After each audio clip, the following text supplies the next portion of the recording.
Hi, and welcome to a new episode of Newsmakers TV, on the air since 2014 with analysis, commentary, and interviews about local news in Santa Barbara. I'm Jerry Roberts.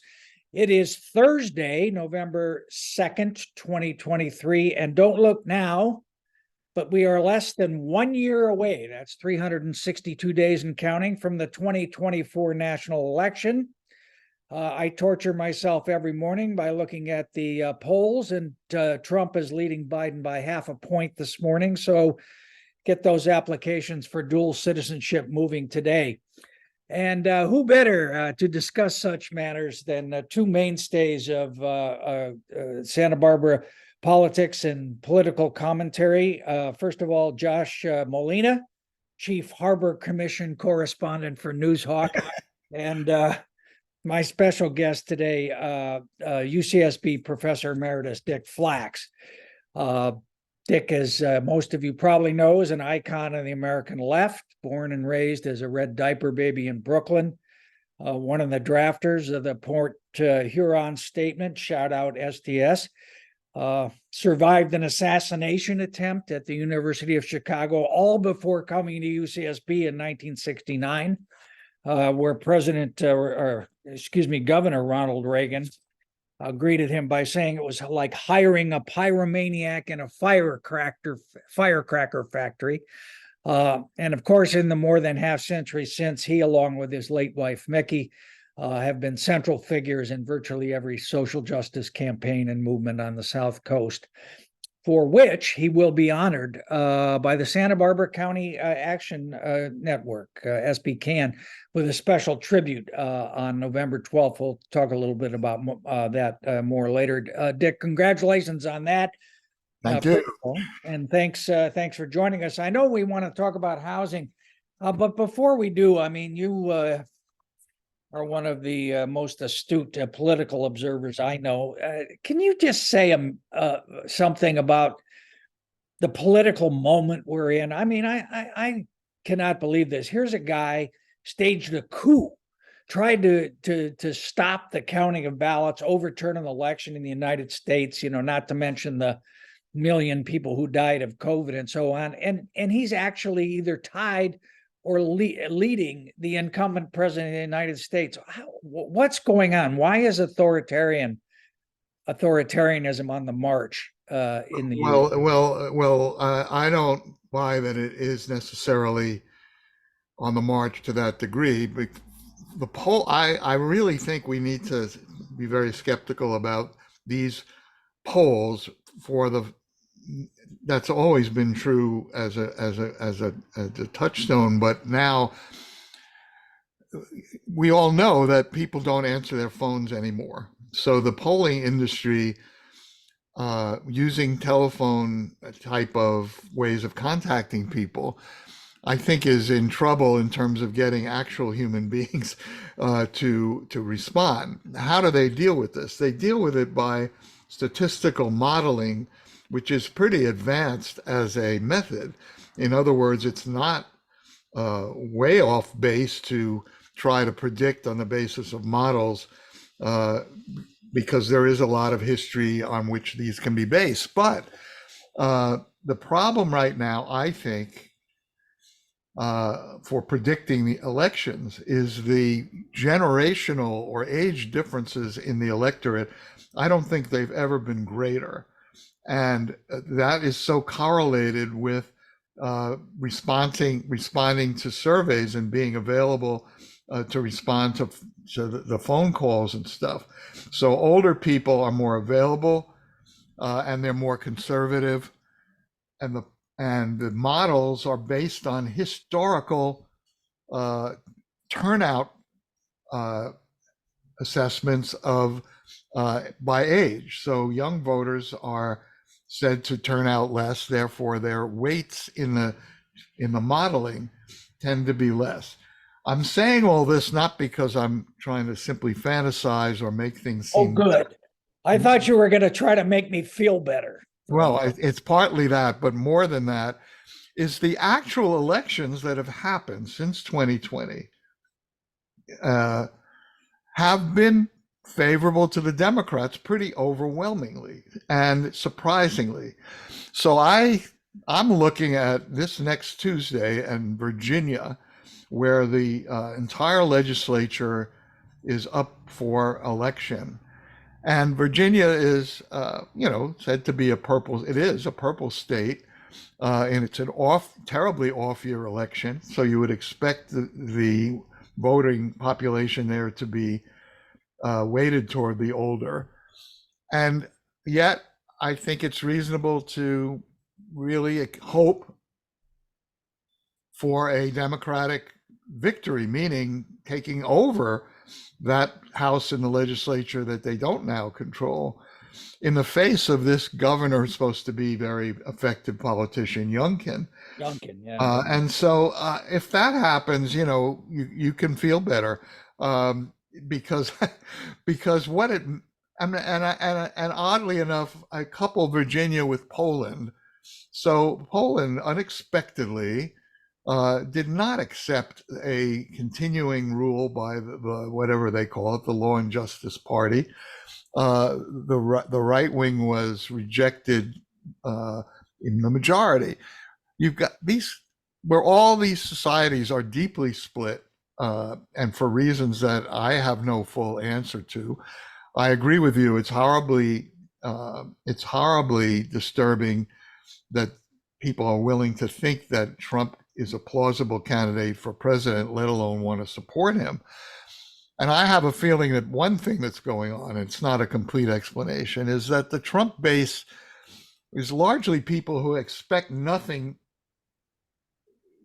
from government. Therefore, they are accept that their taxes not go up. In other words, they want to be left alone to pursue whatever it is that they think they pursue. This is partly based on their own mythology. Of course, they're getting a lot of benefit from government, but their own political perspective is government is worthless, politicians are worthless, and why not go for the most entertaining and a guy who's going to speak his mind. Apparently in Argentina, there's even a bigger clown there who is expected to win their election. So and this is a very dangerous thing. And maybe the same thing was felt about Mussolini back in Italy in the 1920s, that he was a clown. How could anyone support him? So, that's the dark side, but I'm really of the view that the majority of people in this country want some semblance of democracy. Right. They're disgusted and tired with Trump, to say the least. He's going down the tubes. I expect him to get on a plane with his family before this is over and flee to find Argentina. Argentina, Saudi Arabia, the island of Elba is a good place for. All right. We could spend the whole time on that. Yeah, we could. But I have to say, Dick, that's the most optimistic take I've heard in recent months. So thank you. Well, people who know me know that I'm foolishly Pollyannish but I'm right about 50% of the time. No, I don't know what percent of the time, but I, at my age, which is pretty advanced, I want my last years to be spent in a reasonable world, and so I'm hoping and looking for that hope. All right. This is very selfish. I'm really thinking about my grandkids more, though. Yeah, I understand. All right, let's talk a little housing here. Okay. Josh, the city council just took away the sunset clause on the AUD program, which, as you know, has produced about 700 units of rental housing in the last 10 years, but the rents are still higher than median. What is your question for Professor Flacks about why that program isn't working, or how it could be working better, or why we're not getting to that missing middle affordability rents? Is that the question? Actually, I was going to ask Josh to pose one, but go ahead. But yeah, you go ahead and answer it, Dick. Let me just clarify one thing before Professor Flacks talks. The council is set to do this on Tuesday. You're right. It was the ordinance committee. Yeah, but I mean, they are going to do it. They are going to, let it go on forever. Go ahead.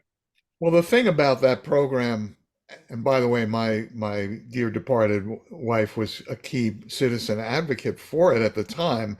She later felt it was not going to do what was thought, that simply increasing the supply of rental housing was not going to control the price of housing. But and I think a lot of people have come to realize that. The one benefit we've had of it is that there was no rental housing developed before AUD, and now we have much more of it being developed. And to the extent that that's a benefit, it's been a benefit. What's going on? I have one thought about that, which is that there is a market in a town like this, in a region like this, for high rolling renters, people who can afford high rents. Uh, what is that market? Some of it is people, and maybe COVID had something to do with this. People who discover they can live in Santa Barbara at least part of the time and work remotely, and their incomes are such that they can afford rents of the kind that are being charged now in these places that you're mentioning. And the idea of living in a more or less downtown Santa Barbara, or having a place in downtown Santa Barbara where they can come to, is a very attractive thing. Well, I don't know to what extent that's there, but I think it's pretty extensive. Maybe I don't know if there's data that I'm not aware of, but that's part of what keeps the rental market. Uh, landlords are not going to charge. Supply and demand is not what they're thinking about. It's what will the market bear. And if you have renters at that level, why not rent at that level? The second source of that market is the student market, and there is, as I understand it, a national interest in the real estate world in building housing for students. When you think of a two-bedroom apartment, a family, even a relatively well-to-do family or couple, will pay a certain level of rent, but that two-bedroom apartment can house maybe 4 to 6 students, each paying $1,000, $1,200 a month. That's a huge rent on the same apartment, much bigger than a family rent. And as long as UCSB is not able to house its increased student body, as long as City College has students coming here who need to find places to live, you're going to have a student market on top of the high rent, the high income renter type folks. This is what I think is happening and has happened. And maybe there's other categories of people too, like in young single work professional type people working in town. They can double up and afford those rents. Those are Josh's people, the rich millennials. Yeah, I was thinking of Josh right there. Yeah. So so I think it's a problem not with the AUD program. The AUD program was naive because it was based on the notion that sorry about that.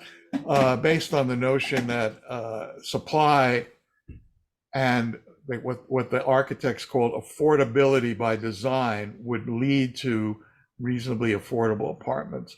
The only thing that's happened is the policy of having a small percentage set aside for lower income renters, and that's not working. That's not a way to deal with the need for workforce housing for lower income workers in this community who work here and can't live here. And what we know, I think, is that a large number, for example, of Latino labor force people have left the city and are living elsewhere and working here. I'm sure anyone who works with people at lower income who are working in town know that they probably don't live in Santa Barbara anymore.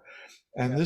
this is not necessary. There are other ways we can get to what's needed, but they're not going to be the supply demand market principles that have been operative. Josh? Hope I'm making sense. Yeah, no, Josh. So everything you outline, right, I hear, but when I talk to the developers, and even when I talk to the city of Santa Barbara, and let's look at Paseo Nuevo as an example, talk of knocking it down and building up to, or at least 500 units. Rebecca Bjork, the city administrator, said to Jerry, said to me, said to Nick, we need, in order for this project to work, we need to have a lot of high-end luxury units, because the developer is just not going to get involved if they cannot charge high rents for many of these units.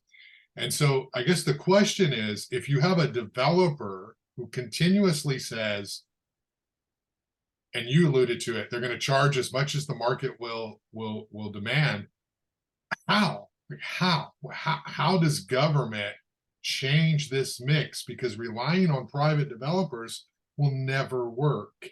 But yet we don't have government who's able to actually do anything other than 10% inclusion. Well, government can do a lot more than that. And we have example in this community. We have something that we ought to be very proud of. I think many of us are who know about it, which is the City Housing Authority, headed by Rob Fredericks, and the County Housing Authority. Both of these are nationally recognized as very creative public agencies that have developed a sizable body, amount of housing.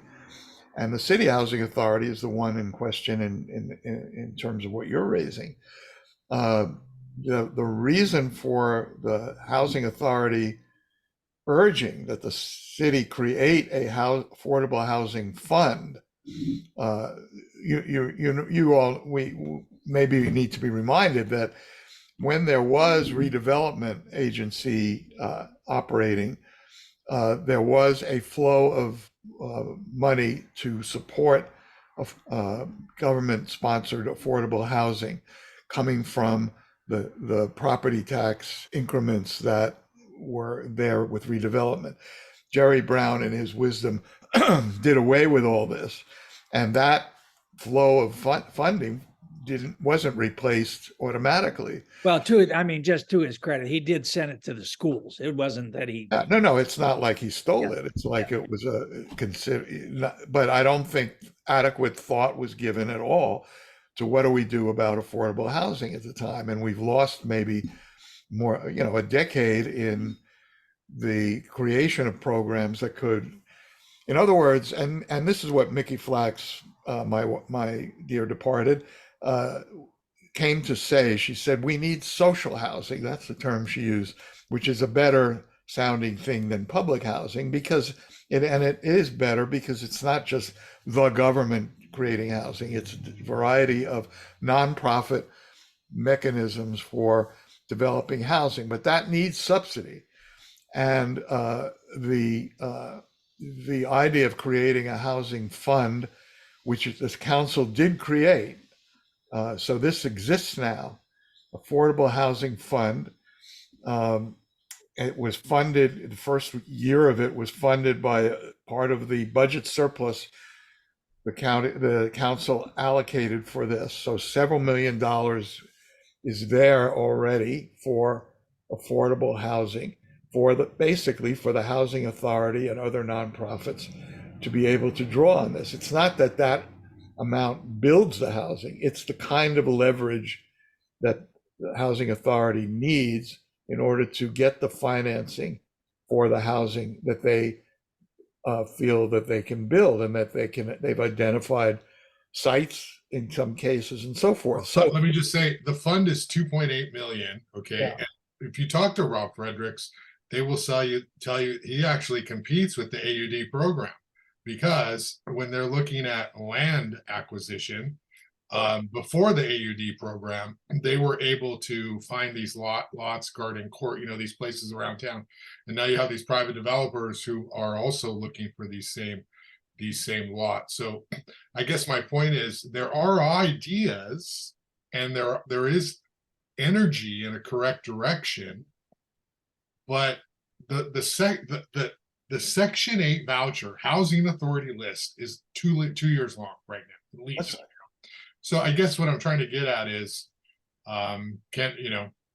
how do we solve this, or is it just little baby steps forever? Well, I think we need to finish what we can do right away part of this, which is that fund it needs a regular ongoing revenue stream. Yeah. And what Rob was proposing was to use the hotel tax, the so-called bed tax or TOT, transient occupancy tax, to raise that a couple of percent, the revenue from that increase going into a housing fund. The city staff, they claim there's a budget deficit problem. They would like to put a sales tax increase on the ballot. I think I can tell you that there's a survey that's been done which indicates both of those on the ballot would kill the sales tax. So there's presently, I think, discussion between Rob and the staff people about how can the sales tax also be guaranteed to support the housing fund as an ongoing revenue stream if we don't do the hotel tax increase. The hotel industry all upset about raising that hotel tax, claiming to be upset. But I think it would be a popular measure if it were on the ballot. No, I think it would pass easily, but I think the sales tax would not, particularly if Newsom puts these huge bond issues on for housing and mental health and other things that he's talking about. I mean, it is so popular, likely to be, that I think a signature campaign could put it on the ballot. So the city, let me put it this way. The city staff has shown a surprising lack of readiness to support the social housing path. They can still stuck on the idea that it's private developers who need to build the housing that is needed, and that's too short-sighted. There's going to be more money on the state level. There may, conceivably even be, but I'm not counting on it, federal funding that doesn't now exist for housing, social housing.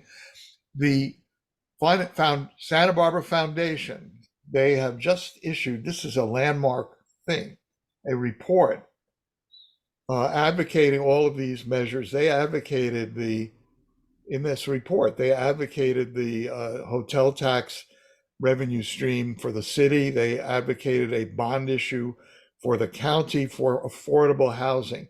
So if this foundation, which is the home of let's say the Santa Barbara power elite, is ready to endorse these kinds of measures, I think the politics is moving away from the private development, market-based idea of where housing is going to come from. As Bernie Sanders was pointing out in his campaigns, how European countries take it for granted that their government programs that countries need to have, they can't just depend on private enterprise to have. Housing is one of those. It isn't that all the housing, of course we will have private housing, but you need to have a much more vibrant social housing program in this country, especially places like California. Hey, Dick, let me double back to something you said a couple minutes ago when you were talking about UCSB and City College, and you said they're unable to accommodate this. Are they unable or are they unwilling?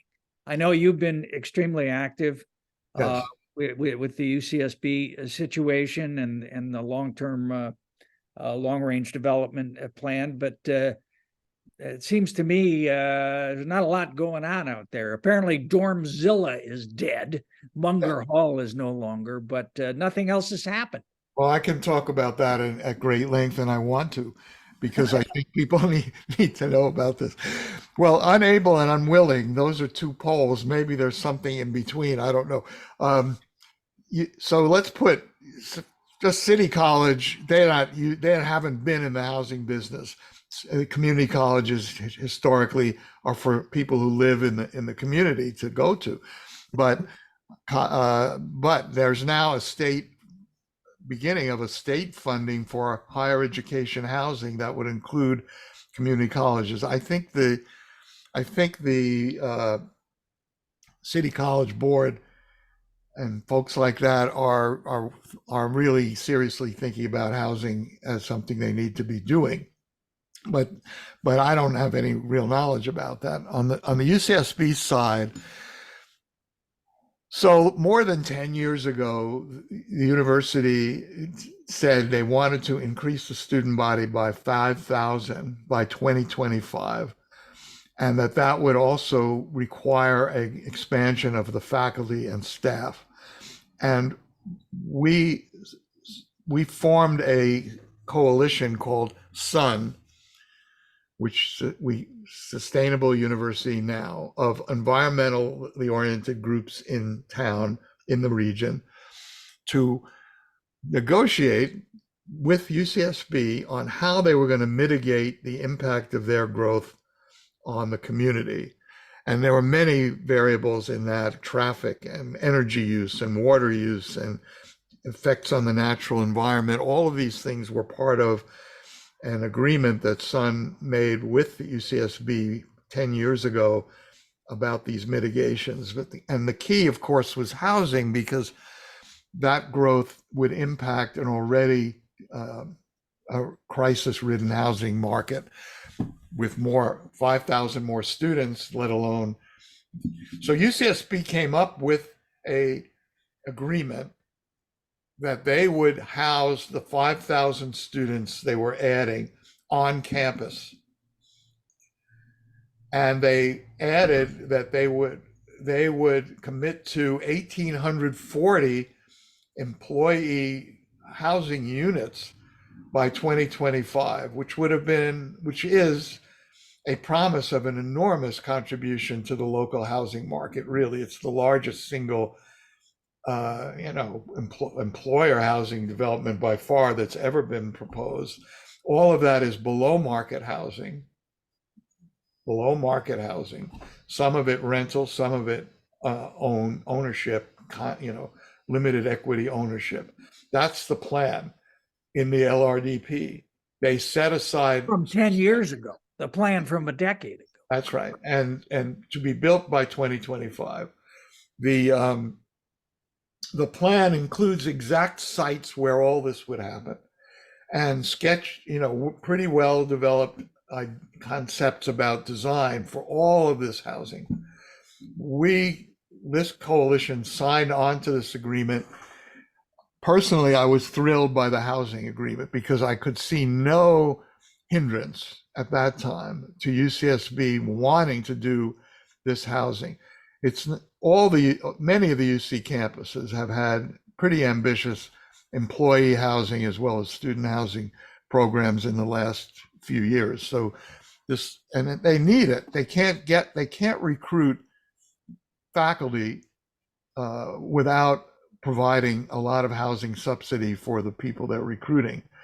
And the student housing, we know from what we've experienced. So what happened? A perfect storm happened with respect to all of this. First is that the legislature pushed the University of California to admit students at expand the student body at a greater rate, on the premise that this would open up more spots at the UC for working class minority students, in-state students, and so the legislature really put a lot of incentive and pressure on the UC to expand enrollments faster than had been planned. So UCSB reached 25,000, not in 2025, which was the plan, but in 2019. And there was no housing for that. Now, the second part of the perfect storm was Mr. Charles Munger. And I don't know what I'm going to say is not factual, but it's my novelistic construction of what went on. So Oh, it's a vibe. It's the basically your vibe, well, it's based on, reasonable conjecture. So Munger says that his grandson went to UCSB, so he got to love UCSB. And he did provide several significant contributions to the campus. They built a housing in Isla Vista for theoretical physicists who come to visit the campus. And that housing has plenty of windows, by the way. And he also donated a very large open land, coastal land that he owned to the university, which is a very good asset. So I have my fictional part is that Chancellor Yang was sitting with Munger, and Munger says, "How else can I help you?" And Yang said, "Well, we need 5,000 students to be housed at UCSB." And Munger said, "Great, I have a plan. I will help. I will really enable that to be built, but it has to be done according to my vision." And he probably boasted about having done a version of this already in Ann Arbor of his vision. Your alma mater. Yeah, my alma mater. And so, if you're chancellor, and I don't care who you are, an offer of a $250 million donation isn't something that you would be skeptical of, that you'd wonder whether you should take it. And this is a project that turns out to be in the $1.5 billion range. Our understanding is Munger was sort of promising, we don't have any idea what the promises were, that he would help figure out how to finance the entire deal. So that's in 2015 is when that was offered. And the Sun Group was in we would meet regularly with the UCSB administration on the implementation of our agreement with them. And at the time they said, well, we've got this Munger project, so we're going to put on hold all the other dormitory plans that we've made. Those are not going forward because So they told you that in 2015? That's right. And we said, I remember saying, well, this sounds good. We didn't have any idea what the Munger vision was, but this sounds good. I said, but I hope there'll be students and as well as faculty involved in the planning, because your experience should tell you that any dormitory built at UCSB, any proposed dormitory is going to get a pretty strong storm of resistance just because it's there. So having people who are going to be affected in the planning might be a good idea. Well, they shrugged, and I didn't pay much attention to the shrugging at that particular meeting. I didn't think it was, we didn't see what was lying ahead. So this thing goes forward in a way that has never happened under Henry Yang's previous administration, namely in total secrecy. There was no consultation with the faculty senate that there was supposed to be, because I think the chancellor believed that Munger was so, it was a delicate thing, got to be all secret. But Munger was promising to pay for everything: planning, design, So beyond the 250 million? But we don't know anything about whether there ever was 250 million. That's still not been revealed. The faculty senate normally reviews major donations to the campus. There's a committee that does that. They were not consulted. So that's the mystery is still there, because the campus has just announced, not just that they haven't announced that Dormzilla is dead. What they announced is a new dormitory project to be built on the same site as Munger Hall was supposed to be built on. And a second site, they're going to build a more scattered plan, which was the original plan. They're going back to the original LRDP. And the plan for the new dormitory plan for the Munger site is a 2,200 bed dorm, apartment style living. And they've hired a whole new architectural firm to do the design of that. And this is supposed to be completed by 2027. So the good news is that they have a new plan. The bad news is that the last 10 years have been wasted. That's right. And wasted in this secrecy. Well, wasted in the sense that Nothing happened. well, if you another part of my novel about this would be that, because it's I don't know the truth, is that Henry Yang, this Munger guy, is in his 90s. How long is he going to live? So we'll work with him, but hope maybe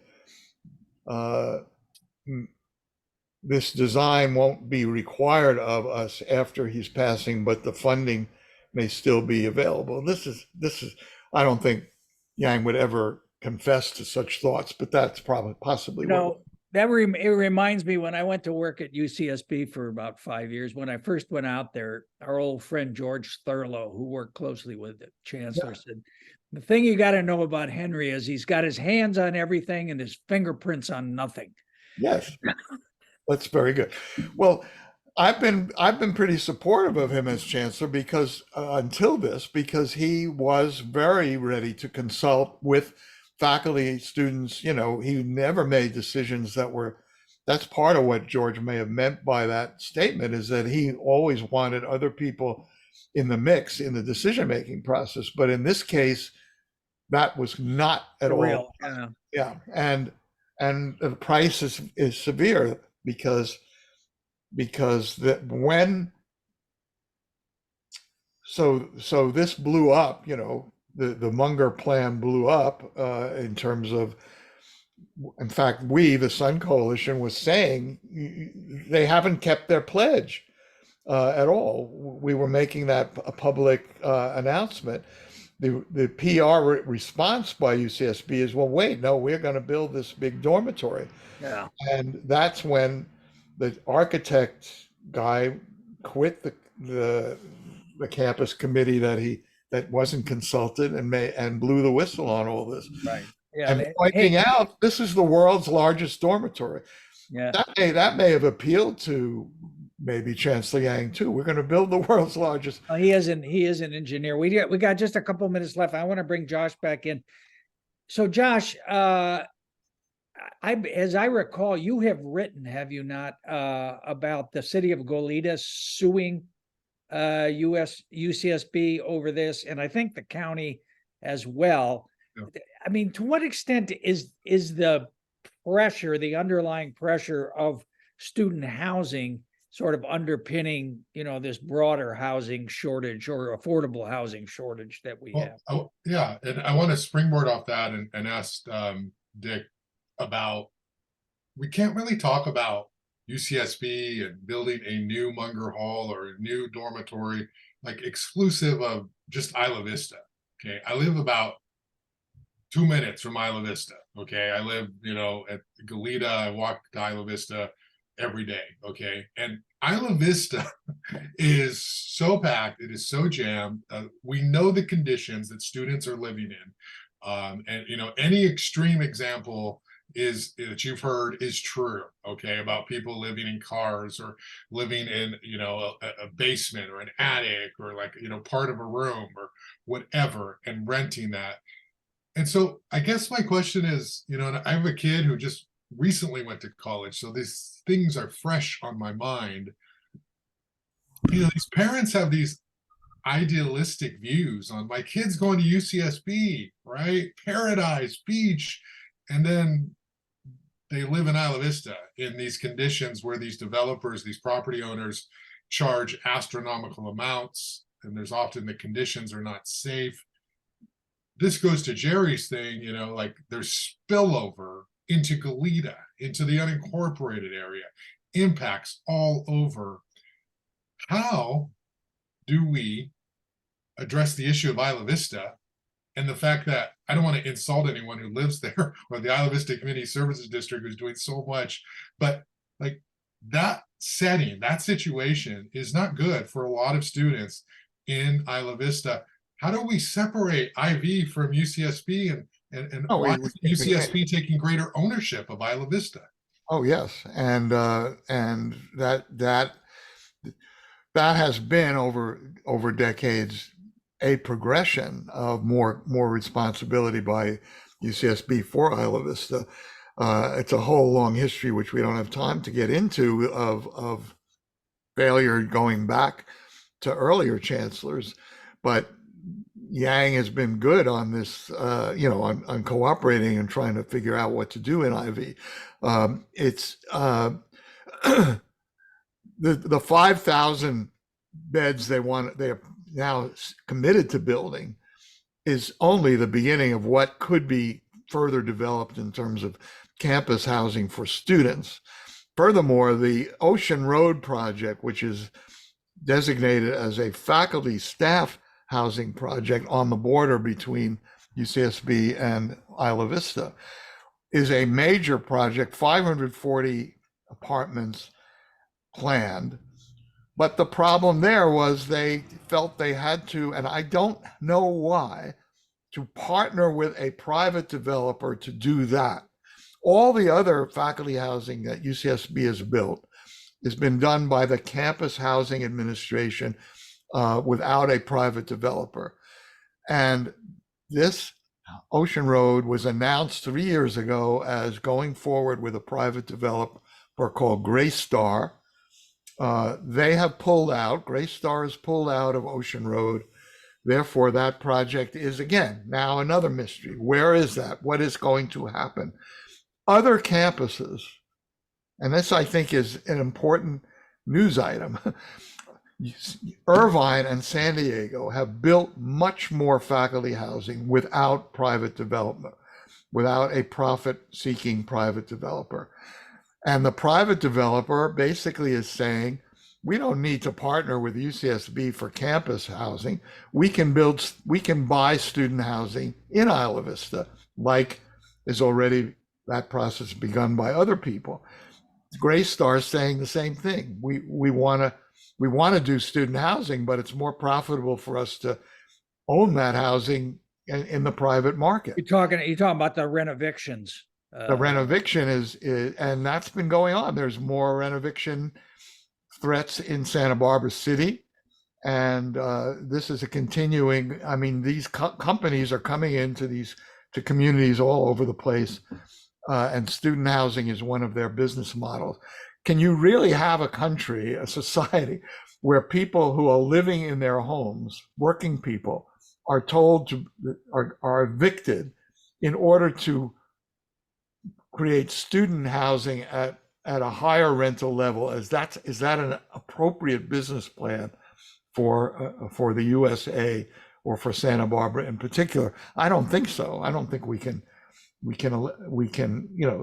the government, county and hopefully city government are trying to strengthen protections for tenants in those kind of circumstances. Eviction can't be simply part of a business model when housing is so scarce. All right. Hey, Dick, we're going to have to leave it there. We're out of time, but I do want to mention again this event. It's November 12th. Yes, and it's at El Paseo. It's a brunch. It's a brunch that will include blintzes, even though this is a Mexican restaurant. And that's because Mickey and I wrote our memoir, which you gave a big boost to before it was even published, Jerry. So we've always been grateful for that. The title of the book was Making History, Making Blintzes. So the SB staff decided, well, let's see if the Mexican restaurant would make blintzes. And they were very apparently excited to do this. So it's an expensive brunch, but it's all for fundraising. So expensive as far as I'm concerned, but I'm getting in free. But it's at El Paseo at 11, I think 11 11:30. to 2. Yeah, 11 to 2. On Sunday the 12th, and it will be fun. I mean, a number of leaders of the community. I'm going to have a little panel discussion about the future of Santa Barbara with people that everyone loves, and we'll have some of my family might help lead some songs, and I just think it'll be a great event. I mean, I'm hoping it'll. Otherwise, All right, and there's more information available at .org.